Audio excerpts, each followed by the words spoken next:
वृद्धावस्थाको दुःख त छँदैछ, वृद्धावस्थामा दुःख कष्ट पीडा अभाव खड्को यी परिरहन्छन्। यसको बीचमा पनि गान्धारीले अब मेरा छोराहरू मरे, मेरा छोराहरू छैनन् भने अब म ती छोराहरूलाई मरेको भए पनि हेर्नको लागि जान्छु भनेर जाँदै थिइन्। जाँदा जाँदै भगवान वासुदेवले बाटोमा एउटा बयरको रुख राखिदिनु भएछ।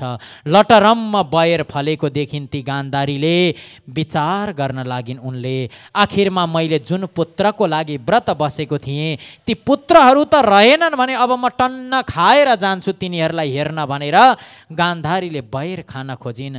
बयर टिप्न खोज्दा बयरको रुखसम्म उनको हात पुगेन। नपुगेपछि यताउता हेर्दाखेरि मरेका लास देखिन्। त्यो लासलाई ल्याएर राखिन्। एउटा लास राखिन्, त्यसमाथि चढेर टिप्न खोजिन्, बयर टिप्न सकिएन। अर्को लास ल्याएर राखिन्, त्यो लासमाथि टेकेर बयर टिप्न खोजिन्, बयर टिप्न सकिएन। 10औं लासलाई ल्याएर जब बयर टिप्न लाग्दाखेरि त्यहाँबाट वासुदेव भगवान प्रकट हुनुभयो। बोलो नारायण भगवानको। प्रकट हुनुभयो र भन्नुभयो, हजुरले के गर्दै हुनुहुन्छ? तब गान्धारीले भनिन्, मलाई त भोक लाग्यो, भोक लागेपछि यो खानको लागि खोजेको। भगवानले भन्नुभयो, हजुरका सबै छोराहरू मरेका छन्, हजुर खाना खोज्दै हुनुहुन्छ? गान्धारीले भनिन्, हो म खान्छु, अब मलाई कसैले रोक्न सक्दैन खानाबाट। भगवानले भन्नुभयो, हजुरलाई थाहा छ यो बयर टिप्नको लागि हजुर केमा चढ्नु भएको छ? त्यति बेला गान्धारीले भनिन्, मलाई थाहा छ यी लास हुन्। भगवानले भन्नुभयो, यो लास होइन, जुन लासमा हजुर चढ्नु भएको छ त्यो हजुरका छोराहरूको लास हो, यसमा चढाउनु भएको छ। तब गान्धारीले भनिन्, मलाई लाग्थ्यो सबैभन्दा धेरै दुःख सबैभन्दा धेरै कष्ट भनेको त वृद्धावस्थामा होला भन्ने सम्झन्थे, होइन रहेछ। वृद्धावस्थाको दुःख केही होइन रहेछ। वृद्धावस्थामा आफ्नो पुत्र मरेको देख्नुको दुःख अगाडि बुढेसकालको दुःख केही होइन। बुढेसकालको त दुःख हो सज्जन, तर बुढेसकालमा यदि आफ्नो सन्तान मरेको देखिन् भने त्यो जति दुःख अरू के होला। गान्धारीले भनिन्, म बुढेसकालको दुःखलाई त झेलेकै छु, बुढेसकालको दुःखको साथसाथमा मैले आफ्ना 100औं छोराहरूको वियोग पनि सहिसकेको छु। यो दुःख पनि त्यति ठुलो दुःख होइन रहेछ। फेरि बुढेसकालमा दुःख, यी दुईटा भन्दा ठुलो दुःख बुढेसकालमा सारा सम्पत्ति पनि सकियोस्, त्यो धेरै ठुलो दुःख। त्यो दुःख पनि मैले झेलेँ, तर सबैभन्दा ठुलो दुःख भनेको भोकको दुःख रहेछ। भोकले गर्दाखेरि आज म आफ्ना पुत्रहरूलाई नचिनी लास माथि चढेर बयर खानको लागि परेँ। त्यस कारणले गर्दा भनिन्छ, पितृलाई यदि तृप्त गराउनु छ भने भोको ब्राह्मणलाई भोजन गरायो भने त्यो सिधै पितृलोकमा गएर ती पितृहरूले खान पाउँछन् भनेर गरुड पुराणमा भनिएको छ। बोलो नारायण भगवानको। त्यस कारणले गर्दाखेरि पनि हामीले जसरी हुन्छ ईश्वरलाई भज्नु पर्ने हाम्रो कर्तव्य हो। शरीरमा सास रहन्जेल भगवानलाई भज्नुपर्छ। फेरि पनि आउनुहोस्, एउटा भगवानको नाम जप्दै अगाडिको कथाहरू श्रवण गर्नेछौँ। बोलो बालकृष्ण भगवानको। सबैले भजन आफ्नो आफ्नो ठाउँबाट गर्नुहोला, जहाँ जहाँबाट हेर्दै हुनुहुन्छ सबैले भजनमा ताली बजाएर यो गरुड पुराणको कथा श्रवण गर्नुहोला। संसारको कथा श्रवण गराउनु भयो। जीवले जन्म लिइसकेपछि त्यो जीवले यो संसारमा धेरै प्रकारको कर्महरू गर्नुपर्छ र मरेपछि त्यो जीवले धेरै दुःख र कष्टलाई झेल्दै झेल्दै झेल्दै आफ्नो समयलाई अर्पण गर्ने गर्दछ। तर उसले, उसका सन्तान र सन्ततिहरूले उसको नाममा श्राद्ध तर्पण गरेका छन् भने ऊ प्यासा हुँदैन, ऊ भोको हुँदैन, उसलाई यात्रामा कुनै पनि प्रकारको कष्ट मिल्दैन। यदि उसले जीवित हुँदाखेरि नाम आफ्नो नाममा रुख रोपेको छ भने उसले त्यो यात्रा गर्दाखेरि छायाको सुविधालाई प्राप्त गर्छ। यदि उसले यात्रा गर्ने क्रममा छाया प्राप्त गर्छ र उसले जीवनकालमा बत्ती बालेको छ भने उसले अन्धकारमा भट्किनु पर्दैन।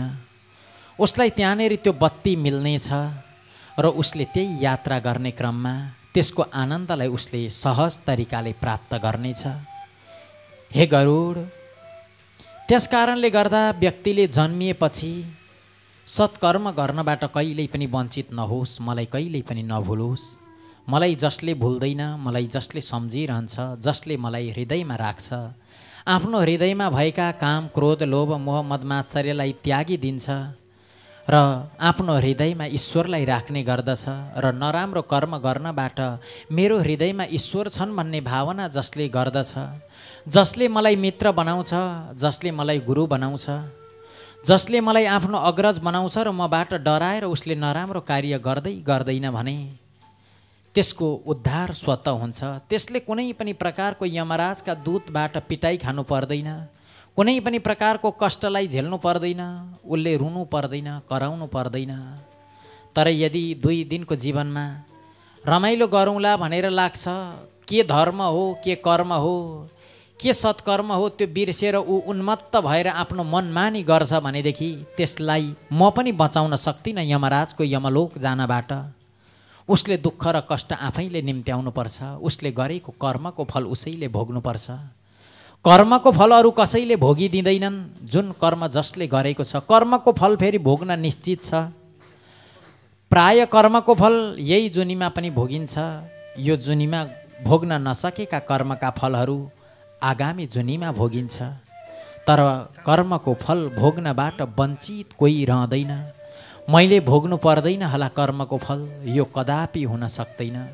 कर्मको फल त सज्जन हर व्यक्तिले भोग्नुपर्छ। जस्तो कर्म गरेको छ, बीज जस्तो रोपेको छ, फल त्यस्तै लाग्छ। हामीले जस्तो अरूलाई सम्मान दिन्छौँ, अर्कोले हामीलाई त्यस्तै सम्मान दिन्छ।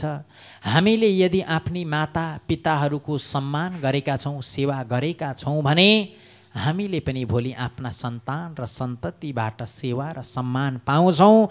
आज हामीले आफ्ना पिता पुर्खा पूर्वजहरूको तर्पण, पिण्डदान, श्राद्ध, श्रद्धाले गरेका छौँ भने भोलि हाम्रो मृत्यु भए पश्चात पनि हाम्रो नाममा हाम्रा सन्तान र सन्ततिहरूले त्यही तर्पण, त्यही पिण्ड, त्यही श्राद्ध गर्नेछन्। गरेको कर्म त्यसै जाँदैन। कर्म कहिल्यै पनि लुप्त हुँदैन। कर्मको प्रत्यक्षदर्शी त सूर्य भगवान हुनुहुन्छ। केही गर्न सकिएन भने पनि ती पितृहरूको नाममा केही पनि अर्पण गर्न सकिएन। हेर्नुहोस्, मैले अगाडि पनि वर्णन गरेँ, सकिन्छ भने 1 वर्षसम्म त प्रतिदिन ब्राह्मणलाई भोजन गराउनु भन्यो। त्यो सकिँदैन भने केवल महिनामा 2टा तिथि जुन पर्छ त्यो तिथिमा भोजन गराउनु। त्यो पनि सकिएन भने 1 वर्षमा 12 दिन त ब्राह्मणलाई भोजन गराउनु। यदि त्यो पनि सकिएन भने एउटा पित्तलको गिलासमा या लोटामा त्यसमा जल राखेर त्यो जलमा अलिकति तिल राखेर कुनै ब्राह्मणलाई पिलाइदिनुहोस्, यो जल पान गर्नुहोस् भनेर त्यो पिउँदाखेरि पनि पितृहरूले भन्नुहुन्छ हामीलाई तृप्ति मिल्छ। यदि त्यो पनि गर्न सक्दैनौ भने, यदि त्यो पनि गर्नमा सामर्थ्य छैन भनेदेखि जङ्गल जाऊ। घरदेखि जङ्गल गएर सूर्य नारायणलाई 2टै हात माथि गरेर भन्नु, हे सूर्य नारायण भगवान, मैले 1 गिलास जल पनि आफ्नो पितृको नाममा अर्पण गर्न सकिन। अरू त त्यस्तै हो, 1 गिलास जल पनि अर्पण गर्न सकिन। तर मेरो पितृहरूको रक्षा, मेरो पितृहरूले दुःख नपाउन् सूर्य नारायण भगवान भनेर प्रणाम मात्र गरियो भने पनि पितृहरूले दुःख पाउँदैनन् भनेर गरुड पुराणमा लेखिएको छ। तर त्यो भन्नेवाला मान्छे त चाहियो नि। हामीले त्यो भन्दैनौँ। यी कार्यहरूको विषयमा वर्णन गरियो। यदि सन्तानहरूको पनि विषयमा वर्णन गरिन्छ, 1 जना बाका 4 जना छोराहरू छन् र 1 जना छोराको मात्रै सन्तान भयो भने पनि 4 छोराहरू पुत्रवान भनेर भनिएको छ। 3टा छोराहरूको सन्तान भएन, 1 जनाको मात्रै सन्तान भयो भने पनि 4 जनालाई पुत्रवान मानिएको छ गरुड पुराणमा। त्यसलाई पुत्रहीन भनेर भन्न पाइँदैन। उसले सारा पिताहरूको उद्धार गर्न सक्छ। एकोपि पुत्र धर्मात्मा सर्वम तारयते कुलम। एउटा मात्रै पनि कुलमा धर्मात्मा पुत्रले जन्म लियो भनेदेखि सारा कुललाई त्यागिदिन्छ, सारा कुलको उद्धार गरिदिन्छ। एउटा पुत्र मात्रै अधार्मिक जन्मियो, एउटा पुत्र मात्रै नराम्रो, 100 जना नराम्रा पुत्र हुनुभन्दा एउटा मात्रै पुत्र असल भइदियो भने उसले सारा कुललाई तारिदिनेछ, सारा कुलको उद्धार गरिदिनेछ, 7 कुलसम्म उसले उद्धार गर्नेछ भनेर धर्मशास्त्रहरूले वर्णन गरेको छ। त्यस कारणले गर्दा पनि हामीले आफ्ना पिता पुर्खाहरूको लागि अर्पण गर्न केही सकेनौँ सज्जन। हामीले ती पितृहरूलाई केही दिन सकेनौँ। पितृहरूले हाम्रो लागि धेरै कुरा दिएको छ। यो संसार दिए, जाने बेलामा आखिरमा के लगेर उनीहरूले भेला पारेको सारा कुरा यहीँ छोडिदिएर गए। सन्तान सन्ततिले चलाउन्, सन्तान सन्ततिको भविष्य उज्जवल बनोस्, राम्रो होस् भनेर ती पितृहरूले छोडेर गए। तर पितृको लागि हामीले केही नै नदिने, केही नै अर्पण नगर्ने हो भने ती पितृहरूले हामीलाई श्राप नै छन्। त्यो पितृहरूको श्राप पर्यो भनेदेखि हाम्रो घरमा सुख शान्ति कहिल्यै पनि हुनेवाला छैन। ती पितृहरूको आशीर्वाद चाहिएको छ हामीलाई।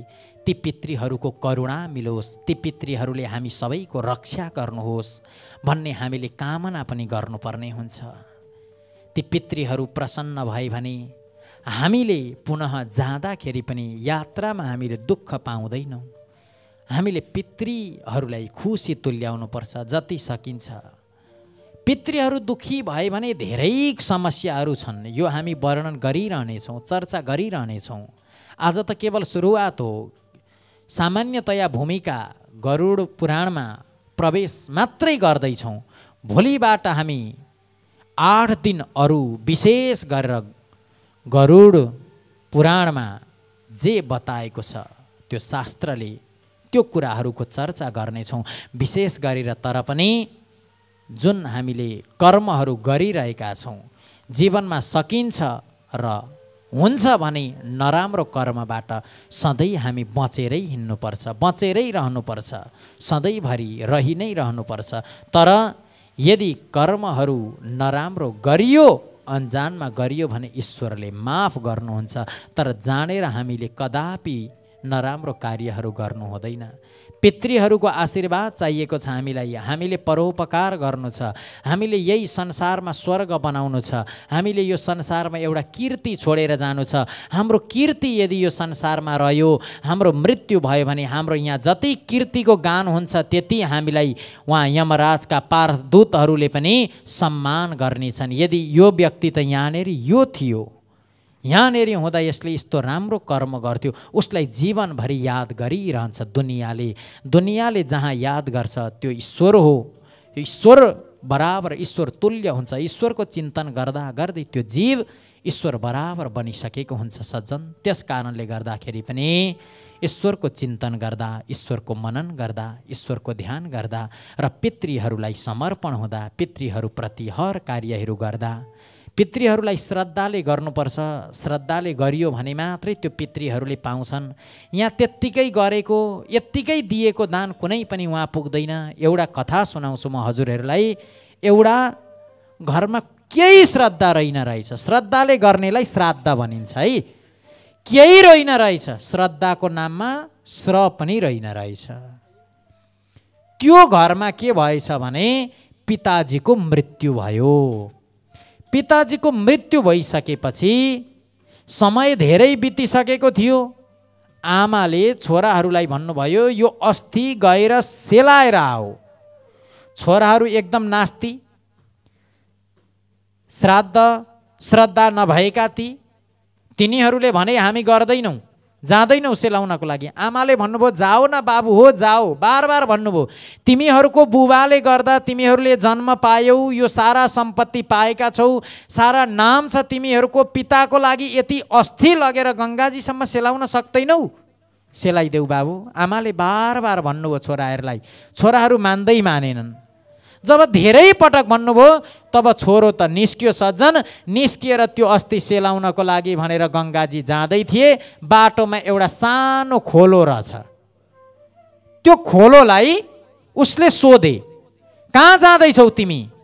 त्यो खोलोले भन्यो म अब 1 घण्टा पछाडि गङ्गाजीमा मिल्दैछु, गङ्गाजी जाँदैछु। उसले भन्यो अब त्यसो भएदेखि यो अस्ति किन गङ्गाजीसम्म पुर्याउने, यो खोलो आखिरी त्यही गङ्गाजीसम्म जाँदै रहेछ, यहीँनेरि छोडिदिउँ, यो अन्तिममा गङ्गाजीमा मिल्छ। आस्था थिएन, श्रद्धा थिएन। त्यत्रो पितृहरूले दिएको चिज छ, हर कुरा छ, तर श्रद्धा छैन। उसले त्यही खोलोमा छोडिदियो, घरमा फर्केर आयो र उसले भन्यो मैले गङ्गाजीमा गएर सेलाइदिइसकेको छु। आमाले भन्नुभयो यति छिटो सेलायौ बाबु? उसले भन्यो सेलाइसकेँ आमा। तब रात्रिकालीन समयमा जब आमा सुत्नु भएको थियो, त्यो सुतेको बेलामा पिताजी आउनु भएछ र भन्नुभएछ मेरो अस्ति खोइ त उहाँ पुर्याएको। त्यति बेला आमाले उठेर आफ्नो छोरोलाई भन्नुभयो तिमीहरूले अस्ति पुर्याएनौ, आज राति सपनामा तिमीहरूको बुवा आउनुभएको थियो। त्यति बेला छोराहरूले रिसको चुरमा के भने हाम्रो बुवा पनि यति पापी हुनुहुँदो रहेछ, हामीले त्यो खोलासम्म लगेर अस्ति राख्यौँ, त्यो खोलामा आएर अस्ति लिएर जान नसक्ने, सम्झाउनको लागि यहाँ आमा भएकोसम्म आउने। श्रद्धा छैन सज्जन। बिना श्रद्धाले गरेको जुन कार्य छ त्यो कार्य कदापि पुरा हुन सक्दैन र पितृहरूको आशीर्वाद पनि प्राप्त हुँदैन बिना श्रद्धाले गरेको कार्य। श्रद्धा छ र श्राद्ध गरियो, तर्पण दिउँ, पिण्डदान दिउँ भने पितृहरूको आशीर्वाद मिल्छ भन्दै यो कथा विशेष गरेर गरुड पुराणको कथा हो। यो कथा स्वयं भगवान नारायणले गरुडजीलाई सुनाउनु भएको पावन कथा, अनेक श्लोकले ओतप्रोत भएको कथा छ। आज संक्षेपमा हामीले कथा श्रवण गऱ्यौँ, थोरै कथा श्रवण गऱ्यौँ, तर विशेष गरेर भोलिबाट हामी 8 दिनसम्म यसभित्र रहेका हर प्रकारका सन्देह समस्याको समाधानहरू हजुरहरूप्रति यहाँबाट वाचन हुने नै छ भन्दै आजको दिन हजुरहरूले अर्पण गरेर दीप टेलिभिजनको कार्यक्रम हेरेर युट्युब अथवा फेसबुकबाट यो कार्यक्रमलाई निहाल्नुहुने सम्पूर्ण श्रद्धालु भक्तजनहरूप्रति नतमस्तक हुँदै हजुरहरूको पुर्खाहरू, हजुरहरूको पितृ पितामहहरूको आशीर्वाद कृपा प्रसाद हजुरहरूप्रति सधैँभरि बर्सिरहोस्। पितृहरूको आशीर्वाद हजुरहरूप्रति सधैँभरि रहिरहोस्। पितृहरूले सधैँभरि हजुरहरूलाई कुनै कुराको कमी नबनाइदिनुहोस्। पितृहरूले करुणा गरून्, पितृहरूले आशीर्वाद दिउन् र हजुरहरूको घरमा सधैँभरि सुख शान्ति र समृद्धि होस्। आगामी सन्तान सन्तति कुनै व्यक्तिको पनि गर्भ खाली नहोस्। पितृको आशीर्वाद हुने बित्तिकै कुनै घरमा पनि अशुभ सन्तानले जन्म नलिउन् भन्दै यो कथा सुनेर रहनुहुने सम्पूर्ण श्रद्धालु भक्तजनहरूप्रति भगवान नारायणले कृपा गर्नुहोस् र पितृहरूको आशीर्वाद प्राप्त होस् भन्दै अहिले गरुड पुराणको चर्चाहरूलाई यहीँनेरि विश्राम दिँदै